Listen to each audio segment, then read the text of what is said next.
ఎవరికి ఏ కష్టం వచ్చినా కూడా నా కథ గుర్తు తెచ్చుకోండి. 16 నెలలు నన్ను జైల్లో పెట్టినారు. నా మీద కేసులు వేసింది కూడా మళ్ళీ ఎవరో కాదు, అటు కాంగ్రెస్ ఇటు తెలుగుదేశమే. దొంగ కేసులు బనాయించారు. 16 నెలలు జైల్లో పెట్టినారు. కానీ ఏమైంది? బయటికి రాలా, ముఖ్యమంత్రి కాలా. ప్రతి ఒక్కరు ఇది గుర్తుపెట్టు. ఎవరికైనా ఇంతే. మహా చేస్తే వీళ్ళు ఏం చేయగలుగుతారు? దొంగ కేసులు పెడతారు,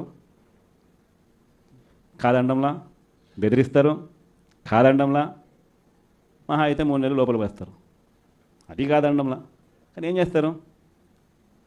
3 నెలల తర్వాత మళ్ళీ వస్తాం, రెట్టించిన ఉత్సాహంతో మళ్ళీ పనిచేస్తారు. ఎవరెవరైతే మిమ్మల్ని జైల్లో పెట్టే కార్యక్రమం ఎవరెవరైతే చేస్తారో, మంచి చేసిన వాళ్ళని గుర్తుపెట్టుకోండి, చెడు చేసిన వాడిని గుర్తుపెట్టుకోండి.